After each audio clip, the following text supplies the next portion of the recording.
Waalaikumsalam. Halo, nama saya Nur Hadi, biasa dipanggil Hadi. Saya lahir di Depok tahun tahun 1982 dan Bismillahirrahmanirrahim. Assalamualaikum Pak Nor. Perkenalkan, saya Dewi Sriwayuni dari Fakultas Ilmu Pendidikan Universitas Negeri Jakarta, Program Studi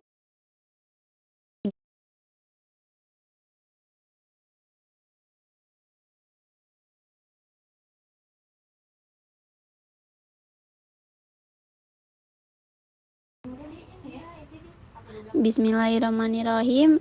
Assalamualaikum Pak Nor. Perkenalkan, saya Dewi Sriwayuni dari Fakultas Ilmu Pendidikan Universitas Negeri Jakarta, Program Studi Pendidikan Guru Pendidikan Anak Usia Dini. Jadi, di sini saya ingin membuka sesi wawancara mengenai profesi penulis maupun editor buku anak.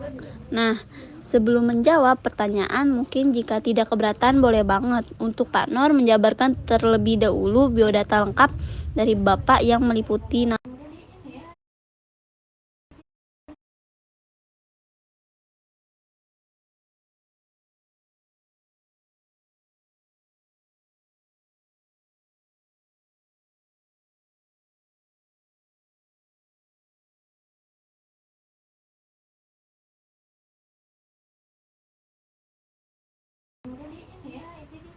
Bismillahirrahmanirrahim.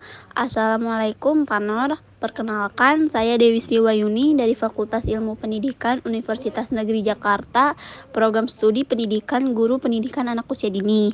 Jadi, di sini saya ingin membuka sesi wawancara mengenai profesi penulis maupun editor buku anak. Nah, sebelum menjawab pertanyaan, mungkin jika tidak keberatan boleh banget untuk Pak Nor menjabarkan terlebih dahulu biodata lengkap dari Bapak yang meliputi nama lengkap, tempat tanggal lahir, dan bekerja di bidang apa, dan jika ada tempat bekerja secara terkhusus itu di mana. Waalaikumsalam. Halo, nama saya Nur Hadi, biasa dipanggil Hadi. Saya lahir di Depok tahun tahun 1982 dan bekerja di bidang penerbitan buku sebagai editor buku anak di Nura Publishing. Baik, selanjutnya pertanyaan kedua ya Pak.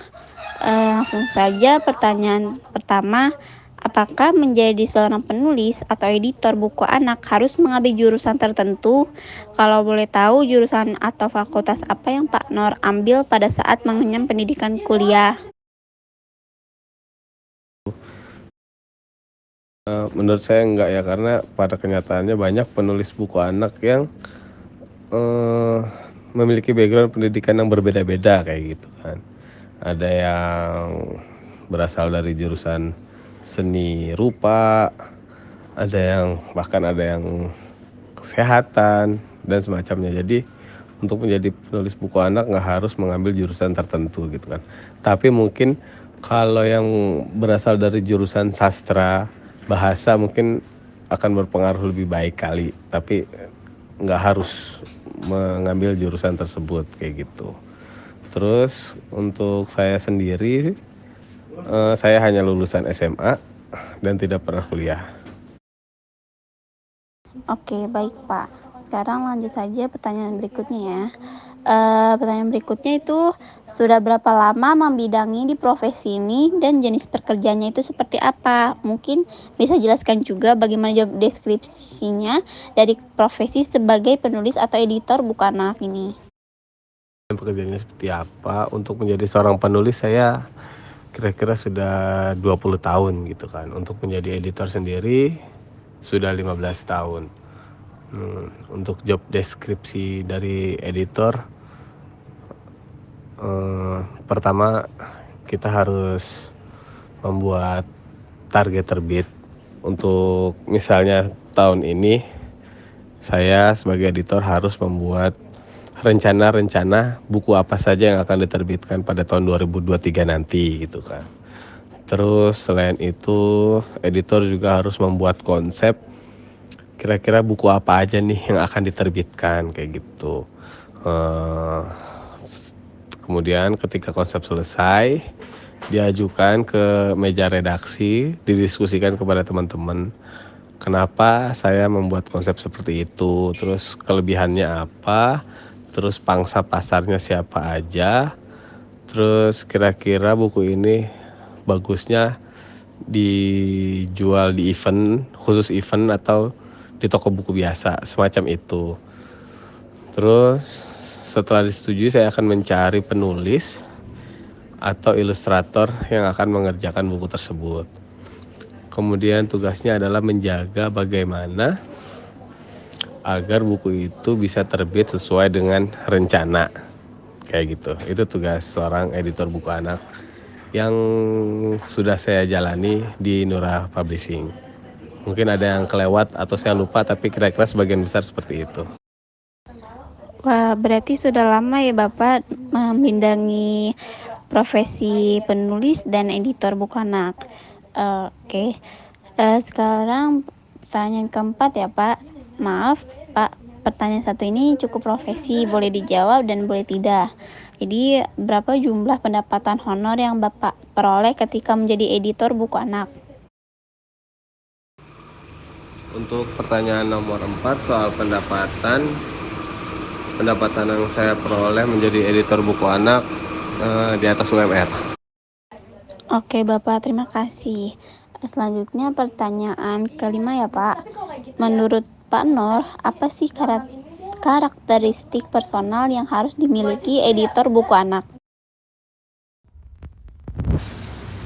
Untuk pertanyaan nomor 5, apa sih karakteristik personal yang harus dimiliki seorang editor buku anak? Menurut saya dia harus memiliki attitude yang baik, terus harus akrab dengan dunia anak-anak saat ini gitu kan, apa saja yang mereka gemari, apa saja yang mereka nggak gemari, terus kira-kira kalau di dalam obrolan tuh mereka tuh cara bicaranya tuh seperti apa. Jadi kita harus benar-benar tahu karakter seorang anak dan benar-benar harus menyelaminya, yaitu dengan cara melakukan survei kecil-kecilan, entah dengan anak sendiri atau anak orang lain kayak gitu kan.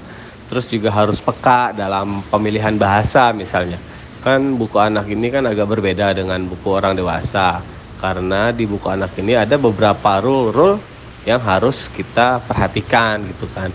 Misalnya jumlah kata dalam satu halaman, terus jumlah kata dalam satu halaman, jumlah kata dalam satu paragraf, jumlah paragraf dalam satu halaman, semacam itu deh. Terus juga karena buku anak identik dengan gambar kan, buku anak pasti ada gambarnya. Kita juga harus memiliki kosa visual atau pemahaman visual yang cukup baik kayak gitu kan. Bagaimana sih sebuah gambar yang bagus itu? Terus apa sih titik vokal dari ilustrasi tersebut? Terus apakah ilustrasinya tumpang tindih dengan teks gitu kan? Kalau iya, kalau bisa jangan gitu kan. Jadi teks dan ilustrasi itu merupakan satu kesatuan yang tidak saling tumpang tindih, misalnya seperti itu ya. Menurut saya kemampuan tersebut harus dimiliki oleh seorang editor buku anak. Kemampuan dalam pemahaman dia terhadap teks, bahasa, dan kemampuan dia dalam dalam ilustrasi, dalam visual kayak gitu sih.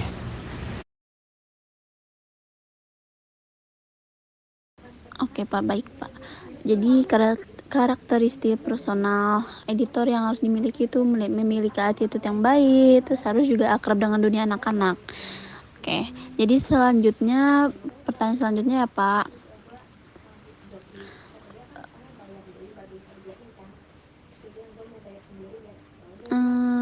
Pertanyaan keenam ini, menurut Pak Nur, apa saja keterampilan yang dibutuhkan oleh seorang penulis maupun editor buku anak?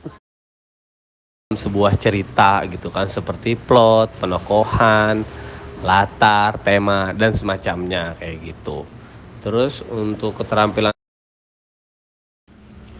pertanyaan nomor 6, keterampilan apa yang dibutuhkan oleh seorang penulis maupun editor buku anak? Untuk seorang penulis, kemampuan yang harus dia miliki adalah dia tahu ilmu-ilmu elementer dalam dunia seni kepenulisan kayak gitu kan. bagaimana sih caranya menulis kalimat, terus bagaimana sih caranya menyusun paragraf, terus tahu eh, prinsip-prinsip apa sih yang harus terdapat dalam sebuah cerita gitu kan, seperti plot, penokohan, latar, tema, dan semacamnya kayak gitu. Terus untuk keterampilan seorang editor ya dia sama seperti penulis tadi, dia harus peka dalam bahasa gitu. Hmm, Kira-kira apakah ada satu kalimat yang terlalu panjang untuk dibaca sehingga pembaca tuh ngos-ngosan, nah itu harus dipangkas kayak gitu. Terus kemampuan dia dalam memahami teks keseluruhan sebuah naskah gitu, harus tahu apa sih sebenarnya yang ingin disampaikan oleh penulis gitu kan. Kalau seorang editor tahu apa yang ingin disampaikan dan ternyata apa yang ditulis oleh si penulis ini kayaknya kurang kurang terjelaskan dengan baik gitu kan dalam tulisannya, padahal editor tahu tujuannya si penulis ini, ya itu harus didiskusikan lagi kepada si penulis gitu. Editor harus memiliki kepekaan tersebut, terus harus akrab dengan yang namanya tata bahasa, KBBI, dan semacamnya. Oke Pak, terima kasih Pak jawabannya. Lanjut nomor 7 ya Pak. Bagaimana proses awal dalam mengembangkan ataupun mengendalami karir Bapak sebagai penulis ataupun editor buku anak ini? Mencintai dulu gitu kan, saya mencintai cerita-cerita buku anak, picture book gitu kan, yang menurut saya ceritanya itu bukan hanya bisa dinikmati oleh anak-anak tapi juga bisa dinikmati oleh para orang dewasa, karena terkadang ada buku-buku anak itu yang memiliki pesan berlapis gitu kan, yang ketika kita gali lagi walaupun teksnya sederhana, bukunya tipis, sebenarnya memiliki makna yang dalam kayak gitu kan. Itu yang saya dapatkan ketika membaca buku-buku anak gitu, terutama buku anak di luar negeri gitu ya, buku-buku anak terjemahan deh. Terus dari kecintaan tersebut akhirnya saya mulai tertarik untuk mencoba belajar bagaimana sih caranya menulis buku anak gitu kan. Terus saya menjadi spons yang menyerap semua hal yang saya perlukan untuk saya jadikan sebagai pegangan dasar menjadi seorang penulis buku anak gitu kan. Semua buku anak saya baca sebanyak-banyaknya kayak gitu kan. Semua ilmu pengetahuan, sorry saya lagi di jalan. Semua ilmu pengetahuan soal literasi anak saya pelajari kayak gitu. Perkembangan sastra anak sekarang juga saya dalami. Jadi dari ketertarikan itu akhirnya membuat saya memiliki keinginan untuk menjadi penulis, dan proses itu nggak sebentar tapi butuh waktu bertahun-tahun kayak gitu. Oke Pak, benar ya. Kita harus mencintai diri biarin kita melakukannya dengan hati yang enak gitu. Oke. Lalu selanjutnya pertanyaan ke-8 yaitu seberapa penting kualitas penulis editor suatu buku? Untuk pertanyaan nomor 8 saya masih kurang ngerti, bisa dijelasin lebih dalam lagi gak?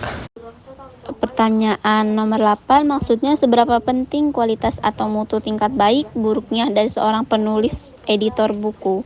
Begitu Pak. Apakah sudah jelas? Teknis. Iya Pak, tidak apa-apa. Sekarang kita lanjut pertanyaan berikutnya ya Pak. Yaitu kira-kira masalah atau kesulitan apa saja yang dihadapi dalam menjalani profesi sebagai editor atau penulis buku anak? Untuk pertanyaan nomor 9, masalah apa yang dihadapi dalam menjalani proses sebagai editor atau penulis buku anak? Untuk sebagai editor, apalagi editor di sebuah penerbit mayor ya, di penerbit besar, kita harus bisa membuat konsep buku yang bukan hanya diminati oleh para pembaca, bukan hanya bagus tapi juga harus laku gitu loh. Maksudnya harus bisa menggabungkan kedua hal tersebut, yaitu istilahnya itu bagus dalam hal teknis tapi juga bagus dalam hal penjualan gitu kan. Nah, seorang editor itu kesulitannya tuh di situ. Gimana sih bisa menciptain sebuah buku yang bagus, yang disukain anak-anak, disukain oleh para orang tua, tapi juga laku gitu kan. Nah, namanya juga industri gitu kan. Jadi supaya roda industri ini berjalan, otomatis kita harus bisa menciptakan sebuah produk yang bisa diserap oleh pasar gitu kan. Tapi kalau bisa kita jangan sampai membuat karya yang hanya mempedulikan pasar tapi mengenyampingkan kualitas gitu kan. Soalnya itu gampang banget, kita cari aja tren sekarang apa sih, ya udah bikin kayak gitu. Itu menurut saya nggak ada kreasi di situ, nggak ada kreativitas di sana, hanya mencari yang best seller terus kita tiru. Nah, kalau bisa kita jangan kayak gitu, tapi kita tetap mementingkan kualitas gitu kan, tapi tetap juga peduli bahwa untuk menjalankan roda industri, kalau bisa kita menciptakan buku yang bagus tapi juga laku. Oh begitu Pak, oke deh. Selanjutnya pertanyaan ke-10 ya Pak. Gimana sih rasanya menjadi seorang penulis ataupun editor buku anak? Untuk pertanyaan nomor 10, gimana rasanya menjadi seorang penulis dan editor buku anak? Rasanya menyenangkan, kita jadi lupa sama umur, kita selalu merasa muda, dan gak stres, karena buku-buku anak itu selalu membawa kesegaran dalam hidup saya. Wah, sepertinya seru sekali ya Pak, menjadi penulis ataupun editor buku anak. Oke, pertanyaan selanjutnya ya Pak, berhubungan dengan buku anak dan dongeng, sepenting apa sih dongeng dan buku anak bagi tumbuh kembang anak?